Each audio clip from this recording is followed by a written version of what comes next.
Technology के हवाले से चंद्रयान 3 लॉन्च किया गया और पूरी दुनिया ने अप्रिशिएट किया। पूरी दुनिया की नजर चंद्रयान 3 पे अभी तक मौजूद है।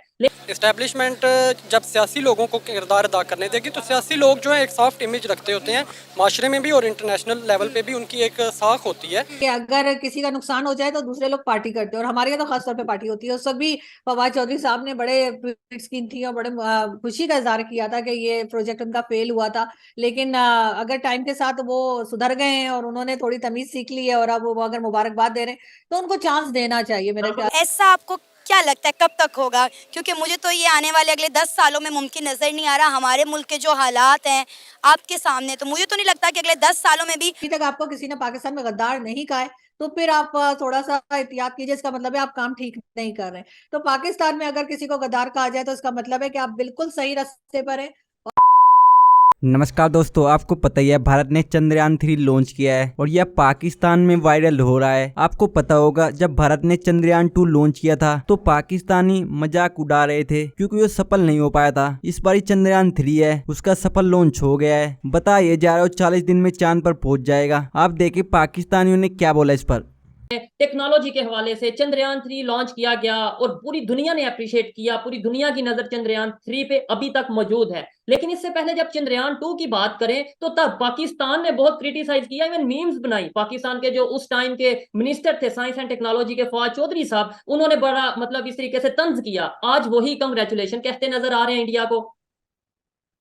देखिए ये तो बड़ी अनफॉर्चुनेट सी बात है, लेकिन ये हिंदुस्तान पाकिस्तान में होता है कि अगर किसी का नुकसान हो जाए तो दूसरे लोग पार्टी करते हैं, और हमारे यहाँ तो खासतौर पे पार्टी होती है। उस वक्त भी फवाद चौधरी साहब ने बड़े स्कीम थी और बड़े खुशी का इजहार किया था कि ये प्रोजेक्ट उनका फेल हुआ था, लेकिन अगर टाइम के साथ वो सुधर गए हैं और उन्होंने थोड़ी तमीज सीख ली है और अब वो अगर मुबारकबाद दे रहे हैं तो उनको चांस देना चाहिए मेरे ख्याल है। अच्छी बात है अगर वो मुबारकबाद दे रहे हैं तो अच्छे तरीके से, और आइंदा हम उम्मीद करते हैं और हम विश करते हैं कि वो दोबारा इस किस्म की कोई बात ना करे, इसलिए कि कम से कम इंडिया ने ट्राई तो किया था। हमने तो ट्राई भी नहीं किया, हम तो ट्राई करने की पोजीशन में ही नहीं है। हमारे पास तो इतना पैसा भी नहीं है कि हम एक कोशिश ही कर लेते। अगर उन्होंने कोशिश की तो भी जो है वो अच्छी बात है। और उस वक्त तो बल्कि मैंने देखा था सब लोग रो रहे थे जब वो प्रोजेक्ट फेल हुआ था उनका, वो चंद्रयान 2 का फ्लॉप हुआ था तो लोग रो रहे थे, तो बल्कि मैं भी रोने लगी उनको देख के। बड़ी इमोशनल सी वो आ रही थी कि वीडियो न्यूज आ रही थी, इसमें मोदी जी ने सबको जाके उनके प्राइम मिनिस्टर जो है वो दिलासा दे रहे थे कि नहीं कोई बात नहीं। और देखें होता है लाइफ में, बहुत बार होता है, कई बार लोगों को फेलियर देखना पड़ता है, लेकिन फिर हिम्मत करनी चाहिए और फिर आगे बढ़कर दोबारा काम करने की कोशिश करनी चाहिए।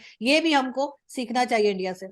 डेफिनेटली आपने बोला कि अगर उन्होंने ये कंग्रेचुलेशन बोला है, अगर वो पॉजिटिव थिंकिंग की तरफ आए हैं तो अप्रिशिएट करना चाहिए, उन्हें इस चीज को सराहना चाहिए। लेकिन मेरा कहने का मतलब ये था, अगर मेरे जैसा कोई पाकिस्तानी, कोई आम इंसान, कोई यूथ से उठ के इंडिया को अप्रिशिएट करता है किसी चीज पे तो उसे गद्दार कह दिया जाता है। हमारे प्राइम मिनिस्टर हों, वो जब दिल चाहे अप्रिशिएट करें, जब दिल चाहे क्रिटिसाइज करें, उन्हें कोई पूछने वाला नहीं। क्या मेरे पास आईडी कार्ड कोई और है पाकिस्तान का और उनके पास कोई और आईडी कार्ड है?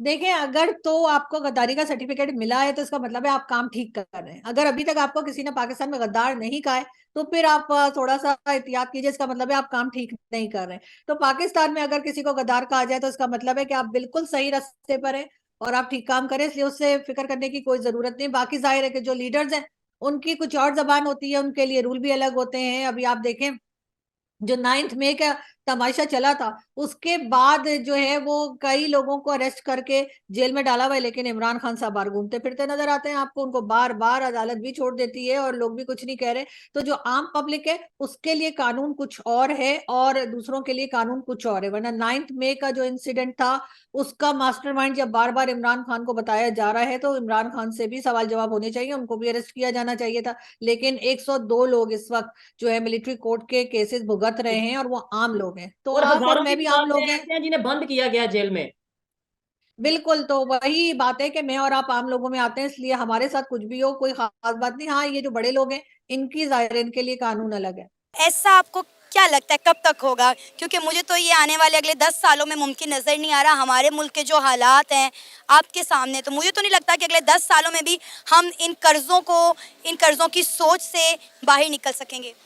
ये तभी मुमकिन होगा जब इस्टेब्लिशमेंट सियासत से पीछे हट जाएगी। इस्टेब्लिशमेंट जब सियासी लोगों को किरदार अदा करने देगी तो सियासी लोग जो है एक सॉफ्ट इमेज रखते होते हैं माशरे में भी और इंटरनेशनल लेवल पे भी उनकी एक साख होती है। वो अपनी ज़बान के, अपने कोई एग्रीमेंट के पाबंद होते हैं।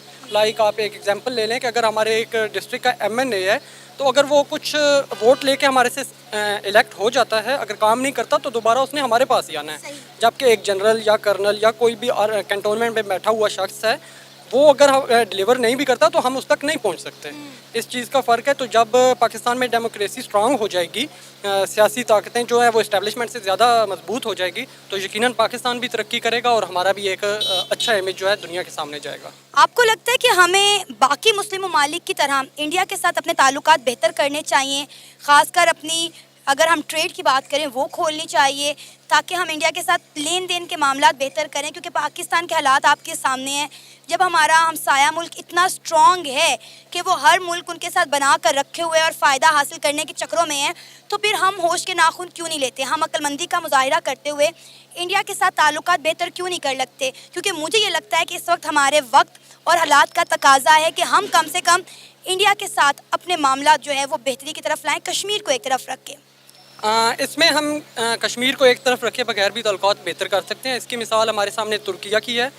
तुर्किया ने अपना फ़लस्तीन पे अपना बयान अपना सामने रखा हुआ है, अपना जो उसका स्टैंड लिया हुआ उस पर है, लेकिन उसके साथ साथ इसराइल के साथ तिजारत भी कर रहा है। इसी तरह यूएई भी है, उन्होंने फ़लस्तीन का जो मामला है उसको सामने भी रखा हुआ है और अपने तिजारत भी कर रहे हैं। इस तरह हम इंडिया के साथ भी कश्मीर का मामला सामने रखते हुए तिजारत कर सकते हैं, इसमें कोई हर्ज नहीं है। और इसमें पहला स्टेप ये होगा कि आप पंजाब या सिंध में जहाँ पे इंडिया के साथ बार्डर मिलते हैं वहाँ पर बार्डर को खोला जाए, तिजारत को खोला जाए। और इससे ये होगा कि हम एक ज़राई मुल्क हैं। और जैसे एक मिसाल ले लें कि हमारे पास अगर 25 लाख का एक ट्रैक्टर मिल रहा है एक किसान को, तो इंडिया के साथ बार्डर खोलने पे वो हमें 15 लाख का भी मिल सकता है।